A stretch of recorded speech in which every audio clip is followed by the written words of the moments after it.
Hello, we're Lilith and Lara here with Coffee, Cakes, and Castles, where we will be covering the 20,000 to 25,000 castles of Germany. We'll be talking about historical facts, myths, legends, and drama. And today we're diving into a castle filled with myths and legends. It's Hohenschwangau. Listen along to hear about the 12th century castle that is filled with rich history, including famous medieval poetry and the legend of the Swan Knight. I'm Lilith, American. And I'm Lara from Germany. And we're just two girls who happen to love all things involving coffee, cakes, and castles, especially when you can have coffee and cake inside a castle. And today we're diving into the drama, intrigue, and myth and legends, which brings us to Hohenschwangau in the beautiful Bavarian region. Yes. As Lara said, Hohenschwangau is located in Bavaria. The name means High Swan Country or High Swan District, and this area is historically known as the Swan region, with multiple castles linked to swan imagery. And if you remember, the castles of Voder Hohenschwangau and Hinter Hohenschwangau, which were the foundations of Neuschwanstein, were also found here. Yeah, let's just dive into some visitor information just for preparing you for your visit. You have to check the ticket prices online or at the website because we can't really say what the ticket price is going to be when you will be there. And what we can say is that the access and transportation is also covered on the website. You can also buy the tickets there and see where, just buy them in advance. And you can also have the combo tickets, which cover Neuschwanstein Castle, the Museum of Bavarian Knights. You can go to both of them and pay in one batch. And the parking directions and options are also listed on the website. It's easier to check it because they have a map and stuff. But you can easily access the castle by walking. It's a short walk, and the website lists about 20 to 30 minutes. Or you choose the horse-drawn carriage, which takes you to the castle as well. We did not go on the tour, but if you will, you get to see the king's chambers, the halls of heroes and knights, the music room, the orangery, is that right? Yeah. And of course, the beautiful view of the surrounding area. So yeah, you can also tour the outside of the garden without a ticket. You can just walk in. And they have special Christmas tours this year, which will explore how King Ludwig II spent his holidays at Hohenschwangau, including how he celebrated and had his traditions over there. So yeah, we think a tour might be a really good idea. So Yes. see what works for you. I would love to go back and tour this one and visit the Hall of Bavarian Kings. It would be amazing. Oh, yeah. Yes. We will do that. We Sure. should do that for sure. Yes.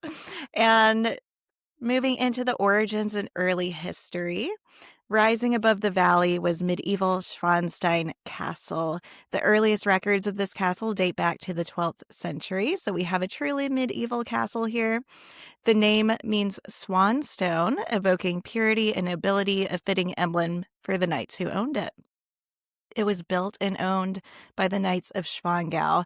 And if you recognize the name, it's because they also founded Voder Hohenschwangau and Hinter Hohenschwangau, which we mentioned in our first episode.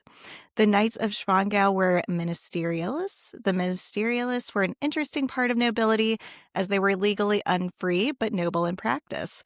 Their roles included that of socially elite knights, administrators, and officials during the High Middle Ages. So what does it actually mean that they were unfree by law but still considered nobility? Ministerialists began as unfree knights and were often recruited from serfs or dependents of monasteries and bishops. And the more research that I've done of medieval Germany, so they had prince bishops who kind of ruled some of these castles, and that's how they tie in. The ministerialists owe military and administrative duties to their lords, and they could not resign or transfer allegiances at will, and they had to marry with the consent of their lords. Okay. So they had to get permission. Ministerialists were trained as knights and fought in heavy cavalry. They were granted fiefs by their lords that eventually became hereditary, meaning that they could accumulate wealth and pass it on to their descendants. So lines kind of started to become blurred when it came to them being unfree in nobility. And by the 12th and 13th century, they were accepted as the lower nobility, and many ministerialists became minnezingers, or court poets, which we'll return to later in this episode. Also, interestingly enough, both men and women could be ministerialists, which was a rare inclusion of women in the medieval hierarchies. So this was a time when the Deutscher Adel, or the German nobility, was typically passed from fathers to sons. But a woman could either marry and become a ministerialist herself, or was born into it. Back to Neuschwanstein Castle, the original fortress helped protect trade routes between Italy and Germany.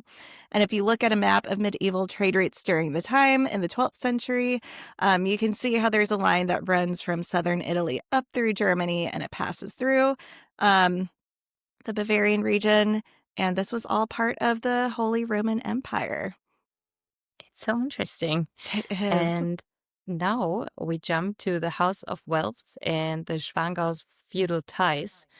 And we're now going to talk more in depth about the men who ruled the Neuschwanstein Castle, the Knights of Schwangau. They were vassals of the House of Welf, one of the most powerful dynasties in medieval Europe.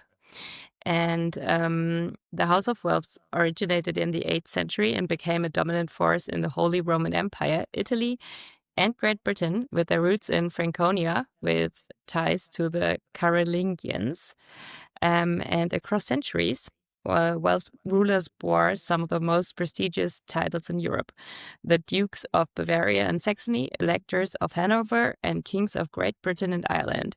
And each title was more than just ceremonial. It represented control over vast lands and armies. So you can imagine how big the influence was, and the influence stretched across following key regions: the Duchy of Bavaria, a cornerstone of imperial politics; the Duchy of Saxony, a seat known for its military might; Brunswick, Lüneburg, and Hanover, strongholds in northern Germany, where I come from; Tuscany and Spoleto in Italy, which were the gateways to the Mediterranean.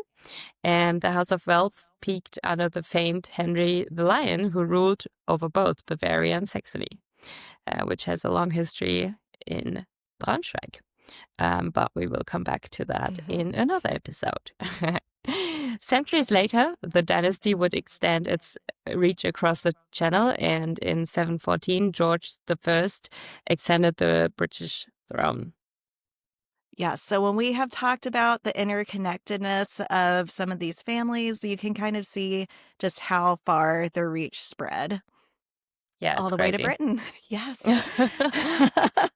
And we are going to go into the notable figures in the cultural legacy. We have the notable knight Count Hiltboldt von Schwangau, who lived from 1195 to 1254, and he was an imperial Swabian minnesinger and part of the ministerialists of the Welfs.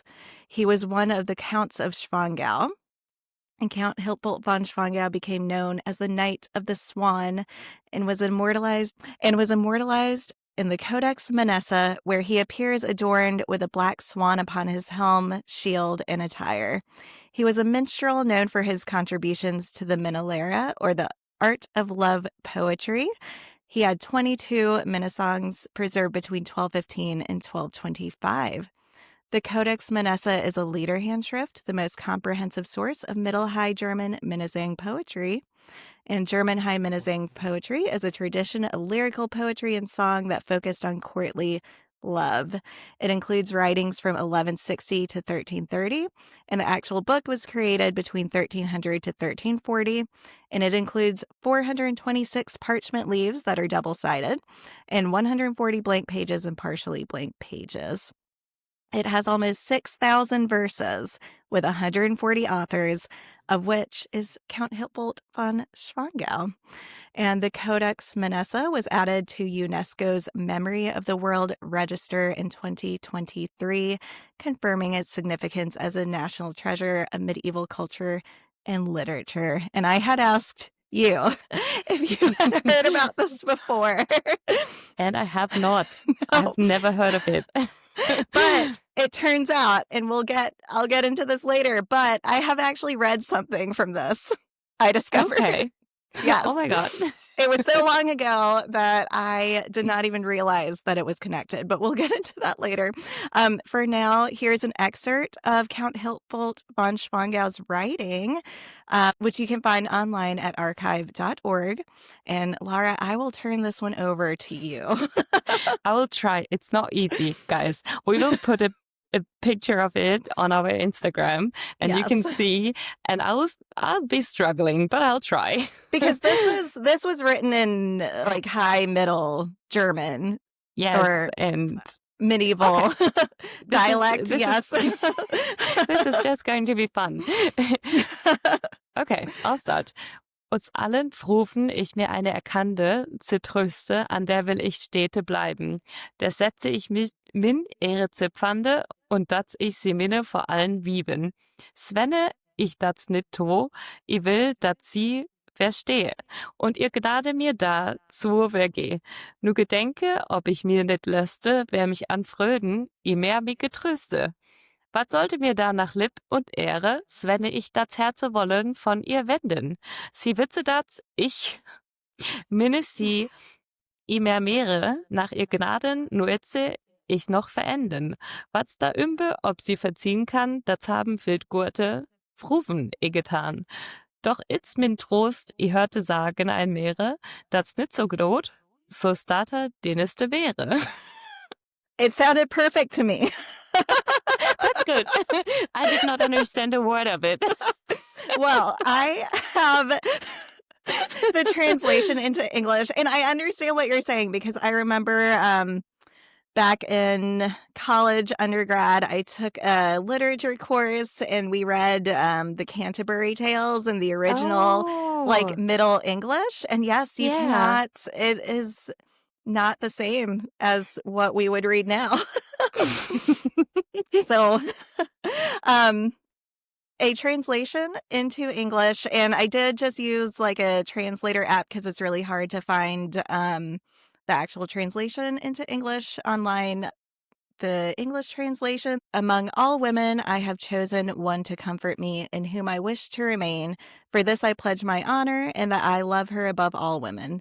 If I do not do this, I want her to know it, and for her mercy to forgive me. Now think, if I did not release her, who would ever comfort me in joys? What would life and honor matter to me if I wanted to turn my heart away from her? She knows that I love her most, and according to her mercy, I must still endure it. Why should it matter whether she can forgive? Many good women have done that, yet my consolation is that I heard a story that it would never be as good, nor ever so lasting service would be. And so those are the words of Count Hiltboldt von Schwangau. His, along with others, are preserved in the Codex Manessa, and it just gives us a look into the world of medieval romanticism that we've been referencing throughout the podcast. It's so interesting. Yeah, it is. I'm a fan. Yes, and it's really cool that something that was written so long ago can still be read to this day. Yeah, and you can just translate it. That's amazing. Yes, that was cool too, because I was looking, I was trying to find the English translations of it, and their written versions, people have translated it by hand, but couldn't find it online. And so it was amazing that there was kind of an app that I could use that the words just were translated like in real time. Yeah. Okay, let's jump to the decline and the rebuilding of Hohenschwangau and back to the history of it. The Knights of Schwangau family died out, and the fortress of Neuschwanstein was abandoned in the 16th century. And in 1535, Chancellor Johann von Baumgartner zu Baumgarten purchased the ruins. And the Baumgartner family was pretty powerful Bavarian family, and they held estate across Bavaria and outside of Bavaria. And Johann von Baumgartner zu Baumgartner, he rebuilt the castle of Schwarzenstein from 1538 to 1547 and renamed it to Hohenschwangau. And he lived there only briefly before the castle fell into ruins again. Imagine you're just rebuilding a castle for like 9 years and then it fell into ruins again. But there were a few reasons for this. The Baumgarten family lost influence, and maintaining a rural fortress was not a priority of them.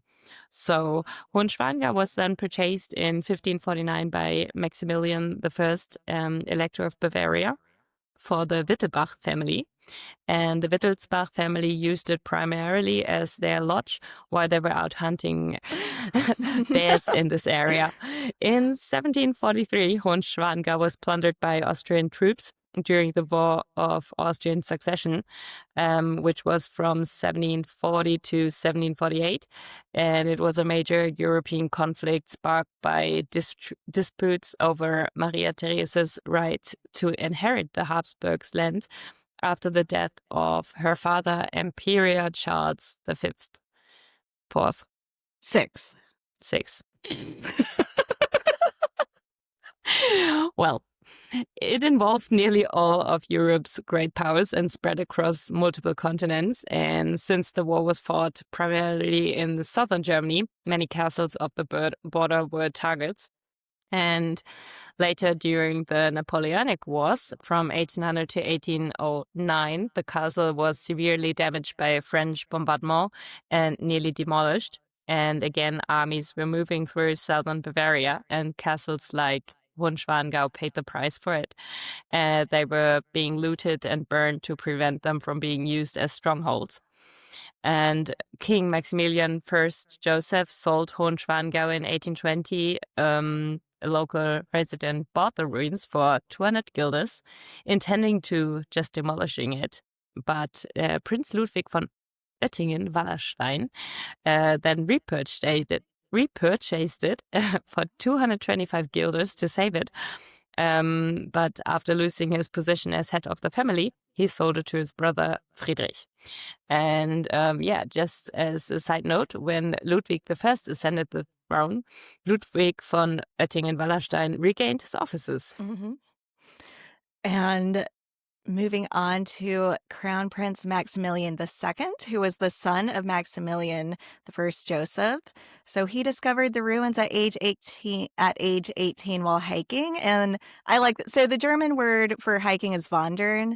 And it's kind of nice to think like just wandering through the woods and the forests and coming across, these ruins. And so he made the decision to revive it, and reconstruction of the castle took place from 1833 to 1837 in a neo-Gothic romantic style, not a truly medieval style. This reflected the 19th century's fascination with chivalry and legend.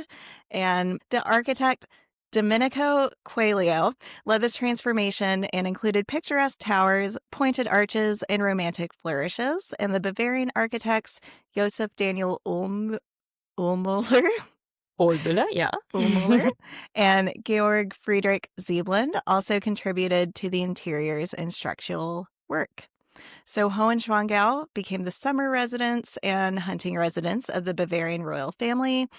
And then just since 1923, the castle has been owned by the Wittelsbacher Ausgleichsfonds, a foundation managing former royal properties and ensuring that Hohenschwangau remains preserved as part of Bavaria's cultural heritage. And also, just as a reference, since we talked about it in episode 1, Ludwig II, his wanting to outdo his father's castle, Hohenschwangau.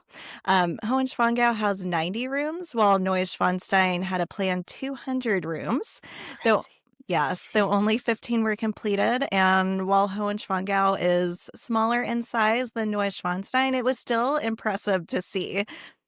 It's It's just that Neuschwanstein is so massive. And it's just on the hill, and Hohenschwangau is not that high up on a hill. So that was a big difference. But it was still, when we were looking at it, we were still like, okay, this is crazy with the lake in the background and stuff. It's pretty. Yes, it was a really pretty castle, and it was that nice yellow, and you had described it as like Senf, Senf, yeah. mustard, Senf. I like the German word. I feel is prettier for that one, Senf. Yeah, mustard means hard. Nice, like that nice mustard yellow. And talking about now the royal life and legacy. So in 1842, Maximilian married Princess Marie of Prussia, the niece of King Friedrich Wilhelm III and granddaughter of King Friedrich Wilhelm II. And she loved the contrast between the castle and the wild surrounding landscape. And while Maximilian hunted, Queen Marie enjoyed hiking and fishing. And the castle became a lively royal retreat and hosted princely guests, festivals, jousting, mountain fires, and revived the medieval traditions, which I loved that. It's just amazing, yeah. Yes. And it took a great influence on King Ludwig II because Hohenschwangau was the childhood home for him, where his father Maximilian II filled the halls with like German mythology, medieval legends, and heroic tales. And each room carried a different theme, which is pretty cool. Some of which were adorned with frescoes inspired by Wagnerian motifs, including the Holy Grail, Lohengrin, Tannhäuser, all rendered in the neo-Gothic style. And these decorations sparked Ludwig's lifelong fascination for myth and music. And as king, Ludwig later transformed his own bedroom ceiling into a painted night sky so that he might just fall asleep beneath a canopy of stars. And I think this is just so beautiful. Yes. And when I heard of it, I was like, I want that too. How amazing is it to look up on your ceiling and have some stars painted on it? It sounds like it would be so relaxing. It would be. We should do it. We should definitely do it. We should paint a full night sky and the stars on our ceilings. Yes. Be very relaxed.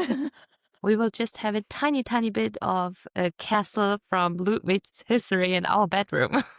Oh, we could put some swans, the swan motif. I'm a bit scared of swans because Never they're mind. evil. Oh my gosh. Okay, no swans for you then. We can find some other. I'll just stay with the stars. Okay, there we go. Yes. Yeah, and the composer Richard Wagner himself stayed at Hohenschwangau for a week, and during that time, he and Ludwig played music together for 7 days, deepening the bond between the king and the artist, whose operas would shape Ludwig's II's renovations of Neuschwanstein, as we talked about it. And from Hohenschwangau, Ludwig could keep watching the construction of the Neuschwanstein Castle, and which is because it's pretty close, and he was always nearby. And Ludwig first celebrated Christmas at Hohenschwangau in 1873, while Neuschwanstein was still being built. And from then until his death in 1886, he spent most of his Christmases there. And today's special Christmas tours explore these traditions, sharing the stories of who Ludwig spent his holidays with and how he celebrated them at Hohenschwangau. And I think that's really pretty amazing to just dive into how he celebrated his Christmas. Yes, especially since, we had talked about Ludwig II kind of kept to himself, and the fact that he spent Christmases, with his family and was celebrating it. And so that is kind of a different look into his life.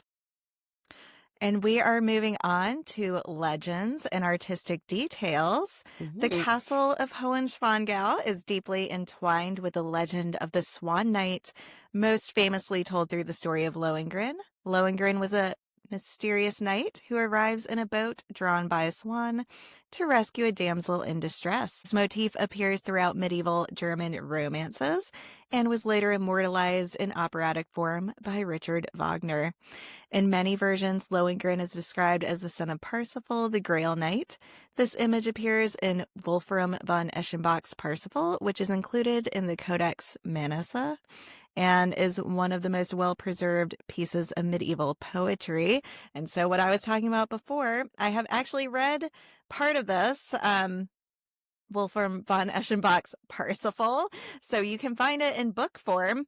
And when I was really into Arthurian legend and was reading things like Lamort J. Arthur, I had also picked up Parsifal.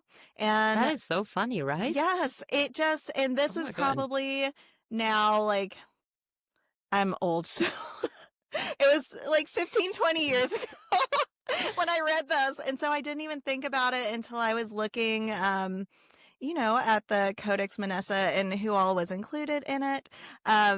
And I realized, oh my gosh, like, yes, I actually have read a piece of this before. That is so cool. It is very cool. Wolfram von Eschenbach's Parsifal was then carried forward in Wagner's adaptation, linking the Swan Knight to the sacred quest for the Holy Grail. In Wagner's version emphasizes the medieval theme of forbidden knowledge and has the underlying swan themes. Lohengrin first emerges on a boat pulled by a swan. The opera ends tragically when Elsa breaks the one forbidden rule and asks Lohengrin's identity, and he reveals himself as the son of Parsifal, the Grail Knight, sent by the Grail to fight evil and defend virtue. Elsa realizes her mistake. A swan appears pulling a boat, and it is revealed that it is actually Elsa's long-lost brother, Gottfried.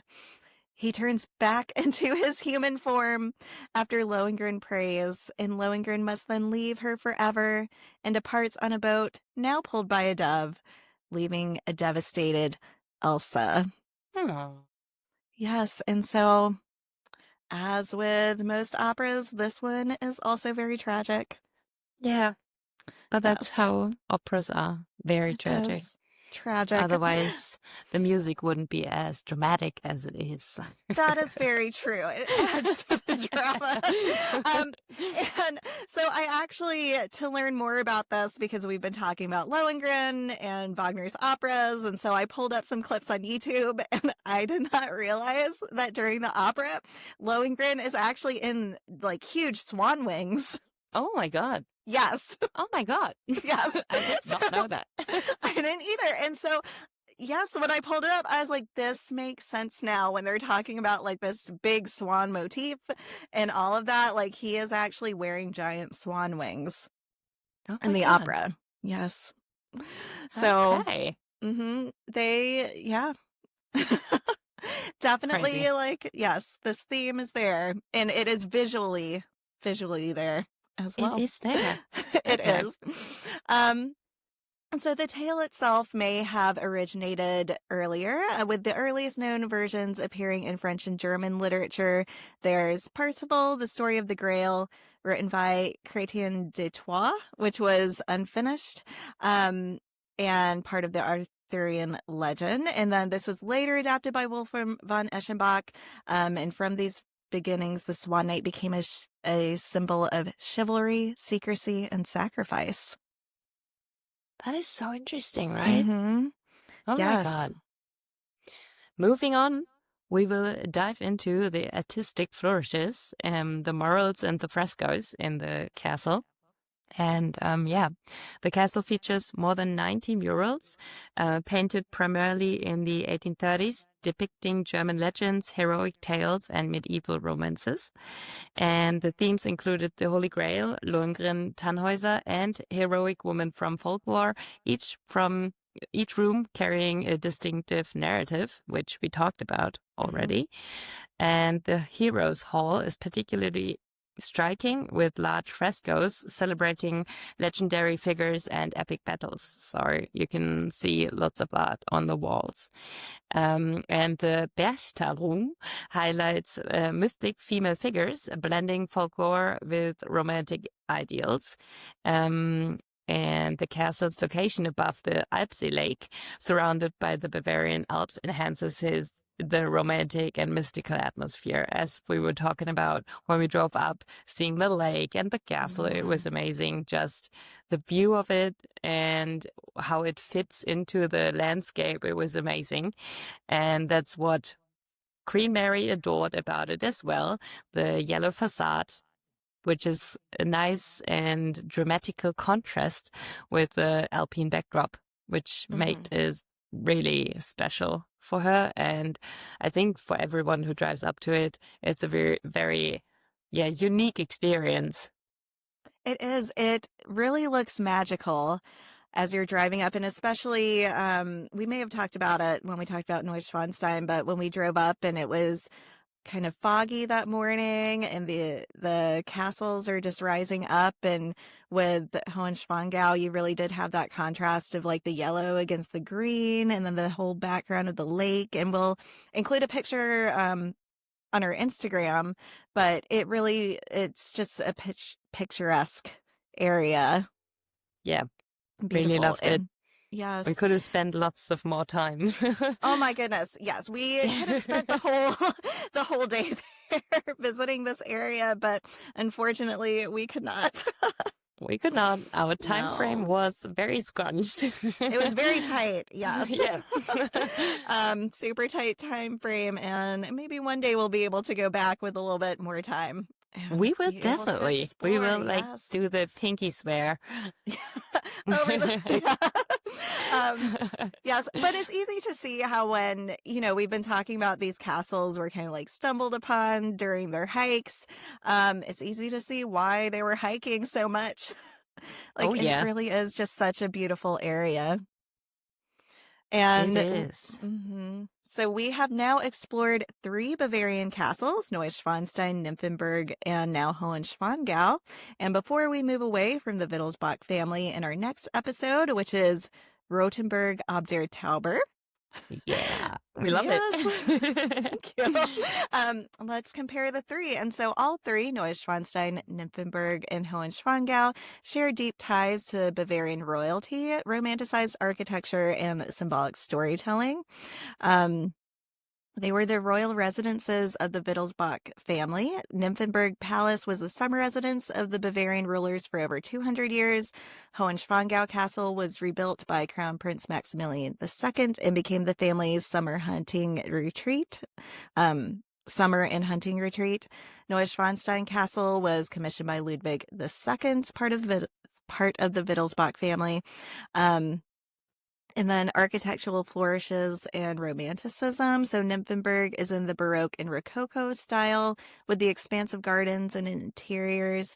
Hohenschwangau, we have beautiful.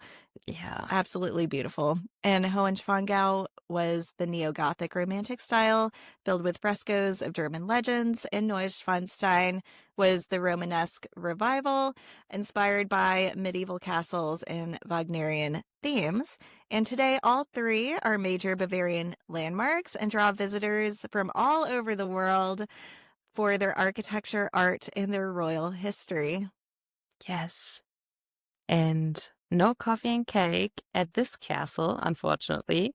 But however, coffee can be found at a local cafe, as we talked about in the Neuschwanstein episode, because it's very close by. But I think I can speak for both of us. We would suggest you guys walk up to the castle, have a beautiful view around it. It's certainly worth the time. And we will go back and do the tour and maybe do a revival episode. But we wanted to talk about this castle as well because it was the third one we were, walking by or looking at. And that's why we really wanted to dive into that one. So thank you guys for listening. The episode about, this pretty castle. And next time we will talk about Rothenburg ob der Tauber. Yes, I wanted you to say it. Oh, hold on. They need to hear you say it, how it should actually sound. This is how it should actually sound. Okay, it's Rothenburg ob der Tauber. And we're really excited about it because we love this little medieval city. It was not that little, but still very beautiful. And we're excited for you guys to visit again. Yes. Thank you for listening. Bye. Bye.